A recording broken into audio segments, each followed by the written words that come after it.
नमस्कार. यशवंतराव चव्हाण मुक्त विद्यापीठ यामध्ये आपण FY BA BCom यासाठी पेपर नंबर HEN 101 इंग्लिश विषय आपण मागच्या लेक्चरमध्ये बघितलं की इंग्रजी शब्द किंवा इंग्रजी लँग्वेज आपल्याला शिकायची असेल तर आपण कशा प्रकारे आपली व्हॉकॅब्युलरी किंवा आपला शब्दसंचय जो आहे तो वाढवून आपण आपली लँग्वेज किंवा आपलं भाषेतलं ज्ञान, इंग्रजी भाषेतलं ज्ञान आपण कशा प्रकारे वाढवू शकतो याबद्दल आपण युनिट नंबर फर्स्ट म्हणजे आपण गेल्या लेक्चरमध्ये आपण बघितलं. तर आता सेकंड लेक्चरमध्ये आपल्याला structure of sentences and their transformation म्हणजे जर आपण एखादी लँग्वेज शिकण्यासाठी किंवा इंग्रजी लँग्वेज शिकण्यासाठी आपण जर अभ्यास सुरू केला किंवा आपण जर आपली व्हॉकॅब्युलरी वाढवली तर आपल्याकडे साहजिकपणे शब्दसंचय किंवा आपल्याकडे वर्ड्सचं नॉलेज येतं. आपल्याला शब्द समजू लागतात, आपल्याला शब्द कळतात किंवा शब्दांची जी शब्द जे आपल्याकडे आहे त्याचे जे नॉलेज आहे आपला जो संचय आहे तो वाढतो. तर आता पुढचं आपली स्टेज जी आहे किंवा आपल्या सेकंड युनिटमध्ये आपल्याला हे सांगितलं आहे की how to use that word for the conversation and for the using sentence or for making the sentence. So in this second unit we will start to learn about the structure of sentences or and their transformation. जेव्हा एखादा शब्द एका विशिष्ट प्रकारे बांधला जातो किंवा एका बांधणीमध्ये जेव्हा तो बसवला जातो तेव्हा त्या ठिकाणी सेंटेन्स तयार होतं किंवा वाक्यरचना किंवा वाक्य तयार होतं.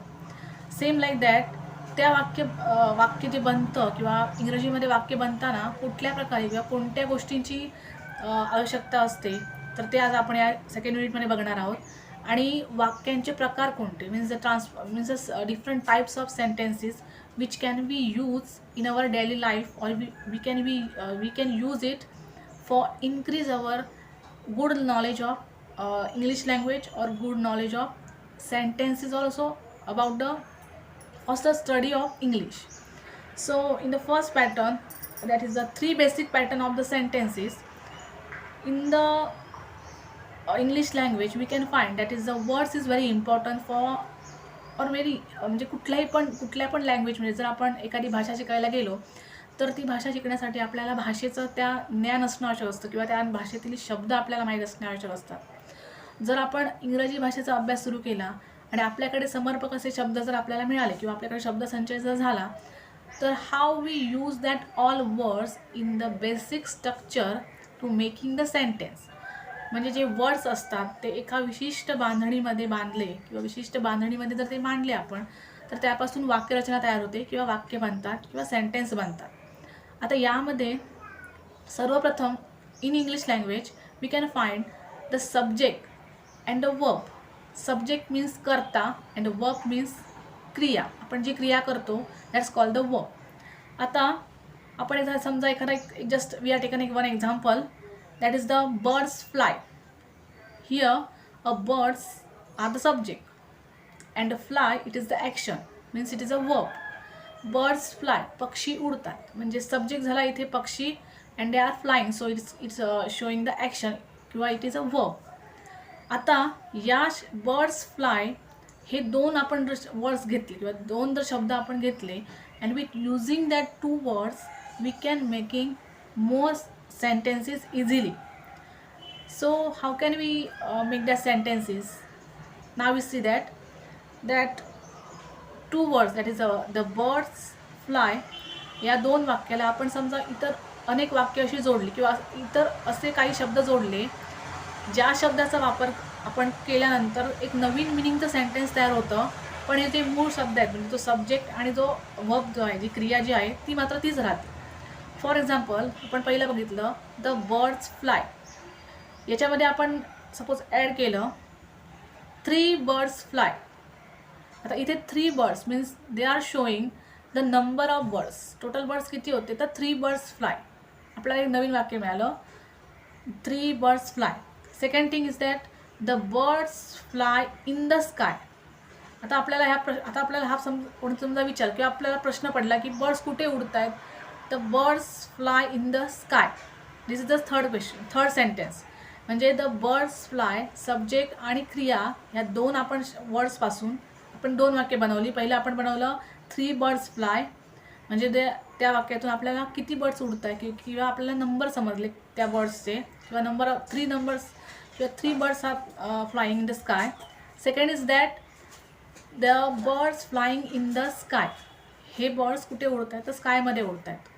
देन थर्ड सेंटेन्स आपण बनवू शकतो, the birds fly slowly. Birds कसे उडत आहेत तर ते स्लोली उडत आहेत. त्यानंतर अजून एक वाक्य आपण असं म्हणू शकतो, birds fly in the morning. आता इथे आपल्याला या सेंटेन्समध्ये म्हणजे birds fly in the morning, आता मॉर्निंगमध्ये बर्ड्स उडत आहेत किंवा सकाळी पक्षी उडत आहेत, याचा अर्थ आपल्याला इथे टाईम समजला किंवा आपल्याला सिच्युएशन समजली, काळ समजला की बर्ड्स कुठल्या वेळी उडत आहेत किंवा बर्ड्स कधी उडत आहेत. That birds fly in the morning. म्हणजे सब्जेक्ट आणि वर्ब या दोन गोष्टी जर मुख्य इम्पॉर्टंट ज्या आहेत टू मेकिंग द सेंटेन्स, या दोन शब्दांचा वापर करून आपण त्यामध्ये इतर अनेक जर आपण वर्ड्स ॲड केले तर इझिली आपण त्या दोन शब्दांपासून असंख्य वाक्य बनवू शकतो. It is the basic form of structure in the sentences. त्यानंतर आपण पुढचा जो पॉईंट आहे तो आहे म्हणजे एखाद्या सेंटेन्समध्ये किंवा आपण शब्दाचा वापर करून, आपण आता बघितलं की आपण सिंपल शब्द बनवले, आपण सिंपल सेंटेन्सेस बनवली द बर्ड्स फ्लाय या दोन वर्ड्सवरून. आता आपल्याला यामध्ये असं म्हणूया की या सेंटेन्समध्ये आपण बघितलं की जर आपण या एखादा वर्ड्स किंवा एखाद्या सेंटेन्समध्ये आपण क्वेश्चन आपल्याला विचारायचं असेल तर त्या सेंटेन्समध्ये आपण कशा प्रकारे क्वेश्चन विचारू शकतो किंवा ते आपण सेंटेन्स कसं काय बनवू शकतो. आपण आता मग अशी एक्झाम्पल घेतलं की the birds fly in the sky. आता याच्यामध्ये आपण जर क्वेश्चन आपल्याला बनवायचं असेल तर आपण असं पण म्हणू शकतो की where is the birds fly. Birds कुठे उडत आहेत तर आपल्याला आन्सर काय मिळतं, birds fly in the sky. So त्याच्यामध्ये आपल्याला तुम्हाला हे सांगायचं आहे की सिम्पल जे वर्ड्स आहेत किंवा सब्जेक्ट, ऑब्जेक्ट किंवा वर्ब याचा वापर करून आपण पहिल्यांदा सिम्पल सेंटेन्सेस बनवू शकतो किंवा आपण त्याच्यामध्ये एक प्रश्नार्थक वाक्य देखील त्यामध्ये आपण बनवू शकतो. अजून एक एक्झाम्पल सांगायचं झालं तर boys are playing in the ground किंवा boys are playing in the garden. आता या सेंटेन्सपासून आपण सपोज आपल्याला क्वेश्चन मार्क बनवायचं असेल, क्वेश्चन आपल्याला तयार करायचं असेल तर आपण काय म्हणणार, where are the boys playing. Answer काय येणार, इन द गार्डन. म्हणजे बॉयज प्लेइंग हा बॉयज झाला सब्जेक्ट आणि प्लेइंग त्यांचं वर्ब झालं म्हणजे त्यांची क्रिया किंवा त्यांचं ॲक्शन झालं. मग इथे बॉयज आर प्लेइंग ह्या शब्दाचा वापर करून आपण सेंटेन्सेससोबत प्रश्न देखील बनवू शकतो. त्यामुळे आपण जर सब्जेक्ट, वर्ब किंवा वर्ड्सचा वापर कशा प्रकारे करावा ह्याचा जर आपण व्यवस्थित अभ्यास जर केला तर आपल्याला इंग्रजीमध्ये असणारे जे आपलं काही वर्ड्सचं ज्ञान आहे याचा वापर करून we can making easily different sentences in the English language. नाव they are given some patterns to making the sentences. First is that subject plus verb. आता इथे सब्जेक्ट म्हणजे काय तर कर्ता आणि वर्ब म्हणजे क्रिया. आता त्यांनी सांगितलं आहे की आता आपण सब्जेक्ट एखादा घेतला, एखादा वाक्य कुठलं तयार करता येईल आपल्याला, सब्जेक्ट प्लस वर्ब. यामध्ये बॉयज सिंगिंग, इथे सब्जेक्ट कोण झाला तर बॉयज आणि सिंगिंग ह्याची काय झाली कृती झाली किंवा त्याची वर्ब झालं, बॉयज सिंगिंग. त्यानंतर सेकंड एक त्यांनी पॅटर्न दाखवला आहे तो म्हणजे subject plus verb plus object. The boy play with football. इथे सब्जेक्ट झाला द बॉय, जे मुलगा फुटबॉलसोबत खेळतो आहे. आता खेळणे ही ते क्रिया झाली आणि मुलगा झाला कर्ता किंवा subject. The boy play with football. इथे मुलगा फुटबॉलसोबत खेळतो आहे, मग इथे फुटबॉल ही जी आहे ते इथे झालं ऑब्जेक्ट. म्हणजे ती एक अशी क्रियेसाठी किंवा ज्या गोष्टीवरती क्रिया घडते ज्या गोष्टीच्या सहाय्याने ते क्रियापद त्याला म्हटलं आता ऑब्जेक्ट. म्हणजे the boy play with a football. इथे subject plus verb plus object. And the last part is that subject plus verb plus complimentary to subject. आता इथे सब्जेक्टला वर्बसोबत एक कॉम्प्लिमेंटरी सब्जेक्ट असतो. Complimentary subject means what, for example that is her suitcase. That is her suitcase. आता इथे is हा verb झाला आणि हर सूटकेस म्हणजे ती सूटकेस कुणाची आहे तर तिची आहे. त्या स्पेशल व्यक्ती किंवा ते एखाद्या संबंधी आपल्याला सांगते स्पेशालिटी. म्हणजे इथे इज जो आहे तो त्या वर्ब्सला किंवा त्या सब्जेक्टला एक एक्स्ट्रा किंवा एक्स्ट्रा त्याला हे देतोय की is that is her suitcase. म्हणजे कॉम्प्लिमेंटरी सहाय्यक किंवा सहाय्यकतेला सब्जेक्टला ते दिलेलं आहे वर्ब तो दॅट इज हर सूटकेस. त्यानंतर नेक्स्ट पार्टमध्ये त्यांनी आपल्याला काइंड्स ऑफ सेंटेन्सेस म्हणजे वाक्यांचे प्रकार आपण आता बघितलं की 6 सिम्पल वर्ड्सपासून किंवा सिम्पल सेंटेन्सचा वापर करून आपण कशाप्रकारे सिम्पल वर्ड्सना अरेंज करून एका बेसिक पॅटर्नमध्ये अरेंज करून आपण कशाप्रकारे सेंटेन्सेस बनवू शकतो. आता ही सेंटेन्सेस आपण कुठल्या प्रकारामध्ये बसवू शकतो किंवा वाक्यांचे प्रकार कुठले येतात that must be given. That are the kinds of sentences. आता याच्यामध्ये पहिला प्रकार हा येतो that is the statements or a assertive sentence. आता याला म्हणतात आपण मराठीमध्ये म्हणू शकतो की विधानार्थी वाक्यरचना. म्हणजे ज्यामध्ये कुठल्याही प्रकारचे फारसे फिलिंग नसतात किंवा कुठल्या प्रकारचे एक्सप्रेशन नसतात, एक सिम्पल इन्फॉर्मेशन दिलेली असते, त्याला म्हणतात statement or assertive sentence. For example, Mumbai is capital of Maharashtra.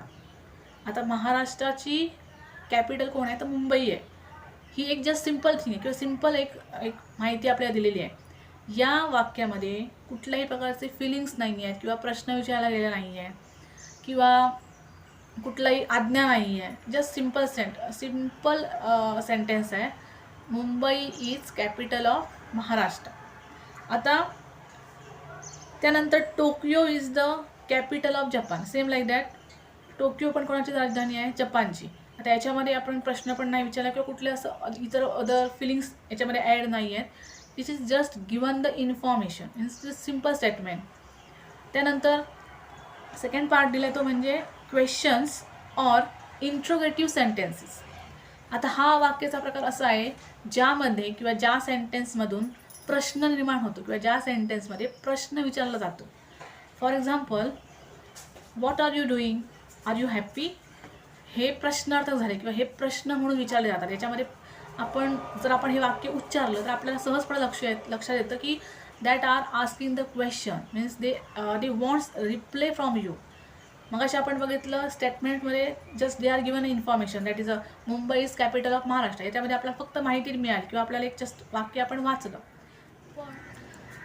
Sentences types of सेंटेन्समध्ये आपण बघितलं पहिलं होतं असर्टिव्ह सेंटेन्स म्हणजे सिम्पल स्टेटमेंट्स किंवा सिम्पल सेंटेन्सेस.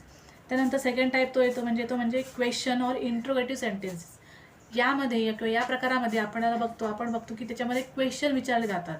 त्या सेंटेन्सेसमध्ये आपण आन्सर देऊ शकतो किंवा ते स्टेटमेंट विचारल्यानंतर किंवा त्या सेंटेन्समध्ये एक प्रश्न तयार झालेला असतो. For example, what are you doing, are you tired, are you busy. यामध्ये आपण रिप्ले म्हणून या प्रश्नाला किंवा या सेंटेन्सला आपण रिटर्न आन्सर देतो. That's call the interrogative sentences किंवा क्वेश्चन्स. आता यामध्ये 2 टाईप्स येतात. तो पहिला टाईप्स येतो तो म्हणजे WH क्वेश्चन. आता यामध्ये WH क्वेश्चन म्हणजे काय, जे क्वेश्चन WHने सुरू होतात. उदाहरणार्थ why, who, where, what, whom, how, when. हे सगळे जे प्रकार येतात किंवा या सगळ्या प्रकारामध्ये मोडणारे जे क्वेश्चन असतात that's come in to the WH question. उदाहरणार्थ when you are coming to school किंवा व्हॉट आर यू डुईंग. त्यानंतर हाव आर यू. हे क्वेश्चन जे आहेत ते सगळे कशामध्ये येतात तर WH फॉर्ममध्ये किंवा WH क्वेश्चन म्हणतात त्याला. त्यानंतर सेकंड टाईप जो येतो तो म्हणजे येस ऑर नो क्वेश्चन. ज्या क्वेश्चनची आन्सर आपण ओनली येस ऑर नो यामध्ये रिटर्न करू शकतो किंवा या येस ऑर नो या पॅटर्नमध्ये आपण आन्सर देऊ शकतो, त्याला बोलतात येस ऑर नो क्वेश्चन्स. उदाहरणार्थ हे क्वेश्चन जे आहेत ते मोस्टली हेल्पिंग वर्बने सुरू होतात. म्हणजे इज, एम, आर, त्यानंतर was, were, has, have, had, may, might, can, could, will, would, shall, should. हे जे हेल्पिंग वर्ब्स आहेत त्याचा वापर करून हे क्वेश्चन मोस्टली याचा प्रश्न बनतात. Have you getting a food today किंवा आर यू बिझी, येस किंवा नो आपण आन्सर देऊ शकतो. याला म्हणतात येस ऑर नो क्वेश्चन. त्यानंतर पुढचा पॅटर्न येतो तो म्हणजे इम्परेटिव्ह सेंटेन्सेस.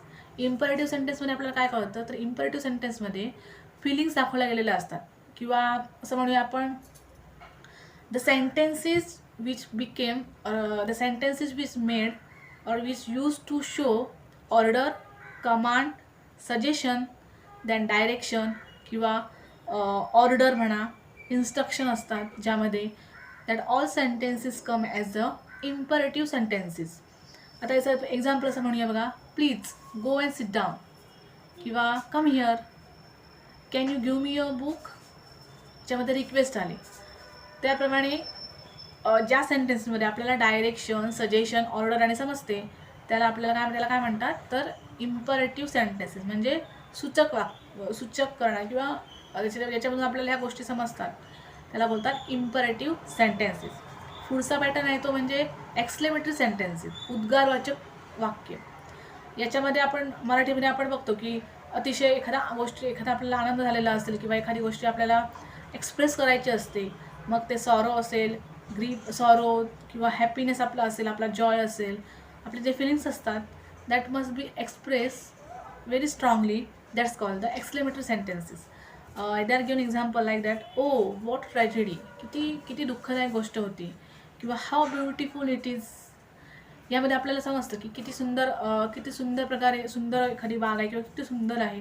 हे जे फिलिंग्स आहेत आपल्याला ते आपण एक्सक्लेमेटरीमध्ये उद्गारवाचक आपण एक्सप्रेस करून ते फिलिंग्स आपण दाखवू शकतो.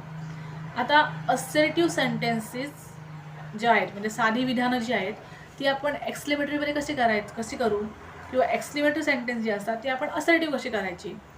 तर एक एक्झाम्पल, सब्जेक्ट वर्ब रिलेशनशिप. यामध्ये आपण बघितलं की सब्जेक्ट आणि वर्बमध्ये कशाप्रकारे एकमेकांचं कनेक्शन असतं आणि आपण कशाप्रकारे ते ओळखायचे असतात त्याच्याबद्दल आपण यामध्ये बघणार आहोत. ते म्हणजे सिंग्युलर आणि प्लुरल फॉर्ममध्ये. एखादा सब्जेक्ट सिंग्युलर जर फॉर्ममध्ये असेल तर त्याचं वर्ब जे असतं ते देखील सिंग्युलर फॉर्ममध्ये येणार, आणि जर सब्जेक्ट प्लुरलमध्ये असेल तर वर्ब देखील प्लुरल फॉर्ममध्ये येणार. For example, the boy is learning English. आता इथे द बॉय हा एकमेव आहे किंवा हा एक आहे, सिंग्युलरमध्ये आहे, त्यामुळे इज येणार. आणि द ट्रेन्स हॅज अराइव्ड. इथे ट्रेन्स हॅज म्हणजे एक ट्रेन आली आहे, तर अनेक ट्रेन येण्यासाठी आपण काय म्हणणार, द ट्रेन हॅव अराइव्ड. इथे सिंग्युलर आणि प्लुरल फॉर्ममध्ये अशा प्रकारे आपण ओळखू शकतो. त्यानंतर सपोज शब्द असतील अलॉंग विथ किंवा as well as, the number of, हे जर शब्द असतील तर त्याच्यामध्ये कशाप्रकारे त्याचा वापर केला होता किंवा आपण कशाप्रकारे वापरावे हे देखील इथे त्याने पॉईंट दिला आहे. त्यानंतर many hills is a plural but many a hills is a singular subject. म्हणजे मेनी हिल्स म्हणजे असंख्य हिल्स किंवा असंख्य माउंटन्स किंवा असंख्य टेकड्या, आणि मेनी अ हिल्स म्हणजे काय तर त्या असंख्यमधून असणारी एखादी टेकडी. म्हणजे सिंग्युलर आणि प्लुरल याचा वापर करून आपण सेंटेन्सेसमध्ये फरक ओळखू शकतो. त्यानंतर इट इज माय फॅमिली. याच्यामध्ये इट इज माय फॅमिली, हे फॅमिली हा मोस्टली फॅमिलीमध्ये आपण म्हटलं तर इट इज माय फॅमिली, याच्यामध्ये माझी फॅमिली आहे हा सिंग्युलर फॉर्ममध्ये येतो. तर I take my whole family for the trip. ह्याच्यामध्ये होल फॅमिली म्हणजे होल फॅमिलीला ट्रिपला नेलं, मग यामध्ये इथे प्लुरल्स फॉर्ममध्ये कसं प्रकारे येणार तर फॅमिलीमध्ये जे मेंबर येतात means father, mother, brother, sister, ते सगळे ज्यामध्ये जेव्हा याच्यामध्ये ॲड होतील तेव्हा ते सगळे फॅमिलीमध्ये येतात, त्यांची मिळून फॅमिली बनते. सो या सेंटेन्समध्ये फॅमिली ही येणार प्लुरल फॉर्ममध्ये. त्यानंतर पुढचा जो टाईप्स होतो तो म्हणजे टेन्सेस, काळ कसे ओळखावे किंवा काळ कसे चालवावे. आता साध्या प्रकारे सिंपल आपण सांगितलं तर मुख्य काळ आपले 3, त्यामध्ये प्रेझेंट, पास्ट अँड फ्युचर म्हणजे वर्तमान काळ, भूतकाळ आणि भविष्यकाळ. आता याच्यामध्ये प्रेझेंटमध्ये कसले सबकाइंड या टेन्सेसमध्ये सबकाइंड कुठले येतात तर सिम्पल, कंटिन्युअस, परफेक्ट आणि परफेक्ट कंटिन्युअस. आता प्रेझेंट, पास्ट आणि फ्युचर कसे ओळखावे किंवा कसे चालवावे सिम्पल प्रकारे, तर सिम्पल थिंग अशी आपण लक्षात ठेवूया. बेसिक स्ट्रक्चर जो आहे तो प्रेझेंटमध्ये am, is, have, has been, have been. पास्टमध्ये वॉज, वेअर आणि हॅड हा येतो. हा जो परफेक्टला वापरतात किंवा पास्ट टेन घडून गेलेली घटना वापरण्यासाठी वॉज, वेअर, हॅड बीन किंवा हॅड बीन मोस्टली वापरला जातो. त्यानंतर फ्युचरमध्ये वापरतात तो म्हणजे शाल, will, shall be, will be आणि शाल हॅव बीन आणि विल हॅव बीन. हा जो बेसिक हेल्पिंग जे वर्ब आहेत ते तुमचं सिम्पल प्रेझेंट्स किंवा सिम्पल कंटिन्युअस आणि सिम्पल कंटिन्युअस परफेक्ट आणि परफेक्ट कंटिन्युअस कशाप्रकारे चालवावेत किंवा कशाप्रकारे वापरावेत ह्याच्यामध्ये हे सहजपणे आपण जर आपण याचा अभ्यास केला टेन्सेसचा तर आपण ते वापरू शकतो किंवा आपण त्याचा वापर करून टेन्सेस आपण चालवू शकतो. त्यानंतर पुढचा पार्ट येतो तो म्हणजे simple, compound and complex sentences. हा एक प्रकार येतो. सिम्पल सेंटेन्सेस म्हणजे काय, तर ज्या सेंटेन्स आपण मगाशी बघितलं असर्टिव्ह सेंटेन्सेस, जी सेंटेन्सेस सरळ एका सेंटेन्समध्ये किंवा एका लाईनमध्ये बांधली गेलेली असतात. उदाहरणार्थ Asha won the first prize. It is a simple sentence. Asha won the first price. याच्यामध्ये ना कुठला क्लॉज आहे किंवा याच्यामध्ये ऑर, ॲज, ॲड किंवा कुठले दोन सेंटेन्सला जोडणारे शब्द नाही आहेत. It is simple sentence. याच्यामध्ये ॲड केलेलं किंवा एक सरळ वाक्य दाखवलेलं आहे. याच्यामध्ये कुठलं पण अदर सेंटेन्स ॲड होत नाही आहे. ह्याला बोलतात सिम्पल सेंटेन्सेस. म्हणजे सब्जेक्ट प्लस वर्ब किंवा helping verb plus main verb plus object. याच्यामध्ये कुठलाही इतर क्लॉज नाही आहे किंवा दोन शब्दांना जोडणारे किंवा दोन वाक्यांना जोडणारे जे मिडल शब्द असतात ते शब्द किंवा ते कनेक्टर शब्द देखील याच्यामध्ये नाही आहेत. म्हणून हे कुठले येतात, सिम्पल सेंटेन्स. याच्यामध्ये वापरले जातात mostly is, am, are, was, were, do, त्यानंतर डज हे शब्द वापरून मोस्टली हेल्पिंग वर्ब म्हणजे हे हेल्पिंग वर्ब वापरून सिम्पल सेंटेन्सेस बनवले जातात.